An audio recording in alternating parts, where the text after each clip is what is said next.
tip of the cap to him. He's a guy who I cannot recall one instance where he didn't give his all. The ultimate teammate. I've talked to so many players from Virginia and coaches over the years. I've never heard one bad word about Connor Schellenberger. He did it the right way. He did it with effort. He showed up before every single meeting.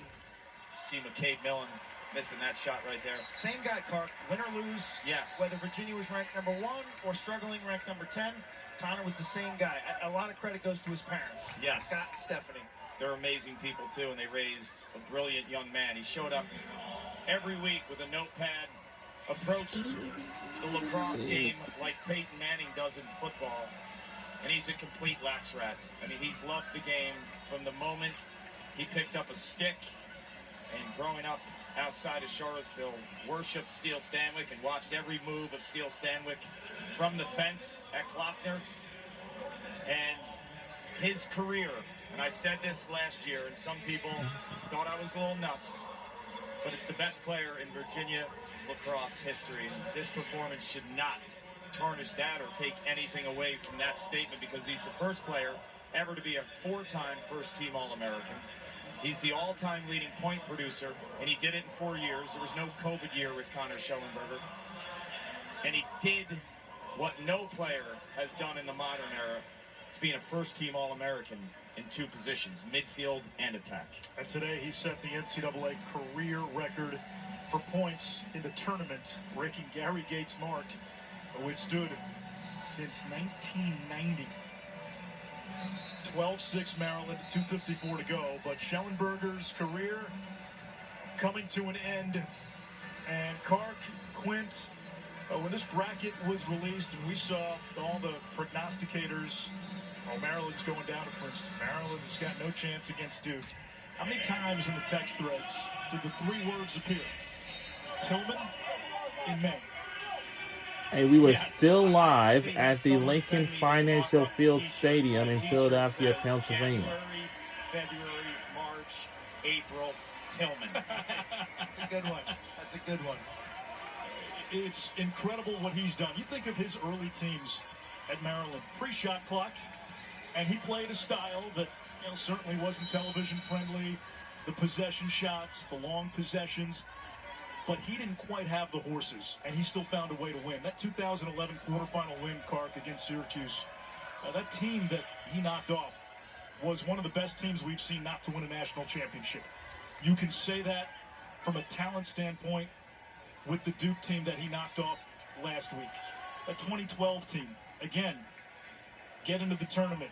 Nobody's really giving you a chance. You make it to the championship, lost to a great Loyola team. And then when we saw him start to get the Rambos and the Heacocks and the horses, he ran. 2016, they had a great team up in North Carolina. We get a timeout from Tillman. 2017, who said a timeout? Ohio State in the final. And then yes, and we won the game against Wichita State. One of the best teams we've ever seen. It's incredible. It really is. And when you think about it, he's had multiple offensive coordinators over the last 4 and 5 years. You date back to J.L. Repper, and then it was Bobby Benson, and then Jake Bernhardt, and now Michael Phipps. And he's won different ways. We look back at like the 2011, it was slow ball, and everyone thought there should be a shot clock then, and that eventually helped lacrosse down the road. But then he won, putting up some of the best numbers of all time 2 years ago when Logan Wisnauskas won the Tewaaraton Trophy. That offense was one of the best we've ever seen. Yeah, and 2021, oh, by the way, in the semifinals, they blew out a Duke team that had Michael Sowers and Brennan O'Neill. Today's Capital One player of the game, it's Ajax Zapatello. He put the clamps on Connor Schellenberger in a playoff game yet again. 1 versus 1, the top 2-3, the top 2 of the top 3 picks in the PLL draft. And look at him. It just Hunting checks, good footwork. He's solid in all phases, whether it's ground ball play, making nice outlets, good decision-making defensively. His ability to weave his way through picks is going to really help him out.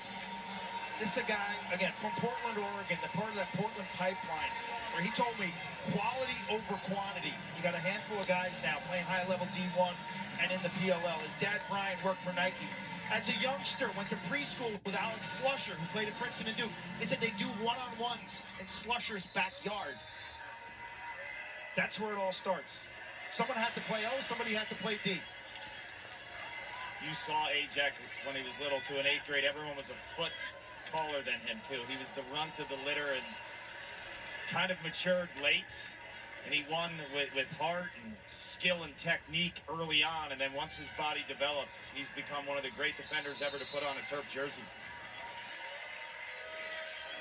There's royalty in his name, too. Ajax, for those familiar with Greek mythology, is one of the mighty heroes of the Iliad, second only in strength to the great Achilles. I thought he was named the Ajax because he can clean things up on He does that too. On the defensive end. Does he get another night at Maggiano's? Does he get 3 for this weekend?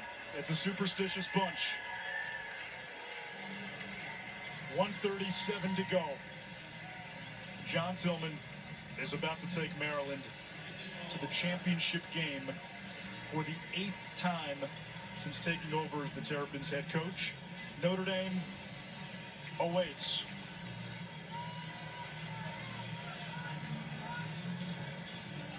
If Virginia doesn't score another goal, this would be the lowest goal output for the Hoos under Lars Tiffany.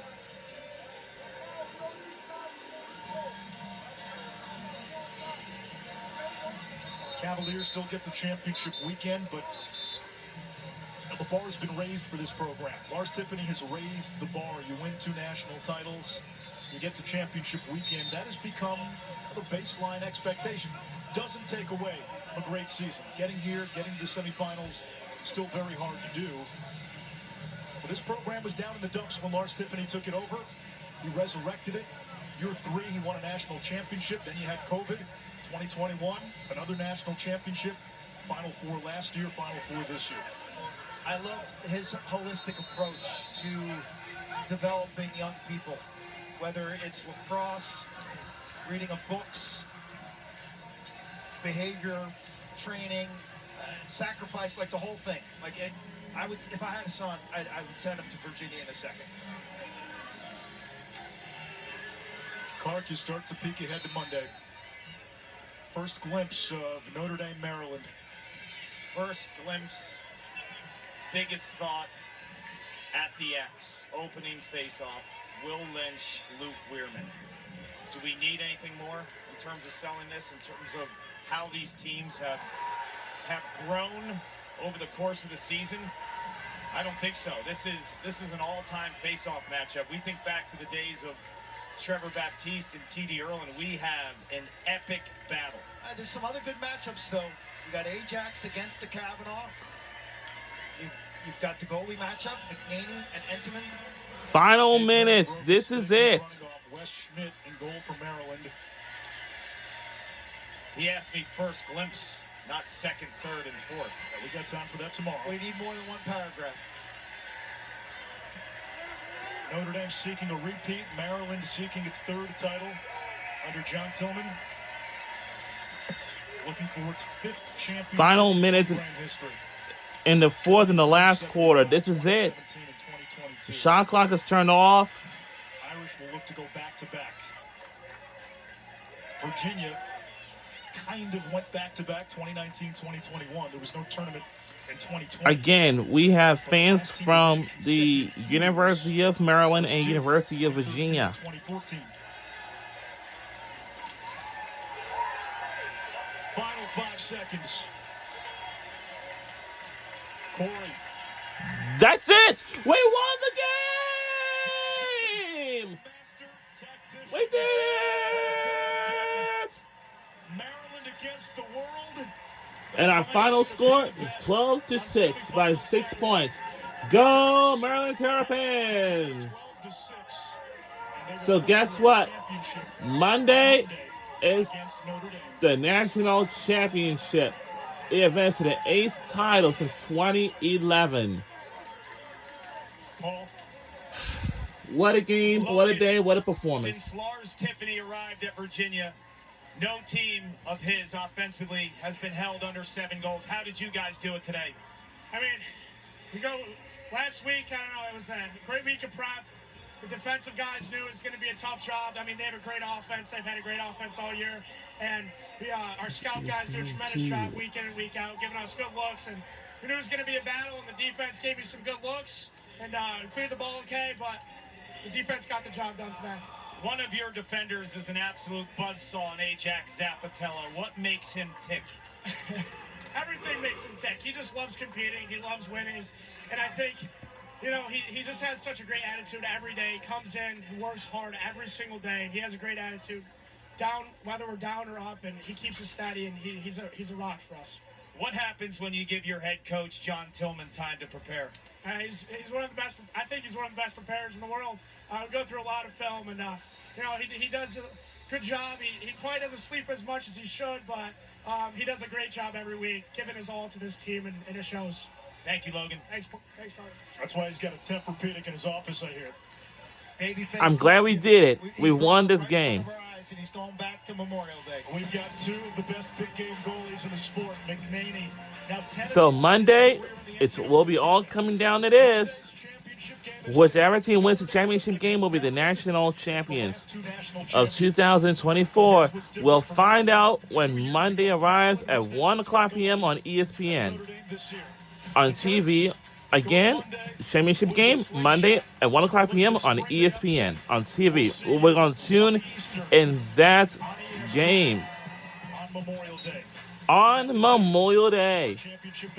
And this will be live at the Lincoln Financial Field Stadium in Philadelphia, Pennsylvania. I'm hoping that this championship game will not going to be postponed because I hear it's going to be raining with thunderstorm. But we'll find out when Monday arrives.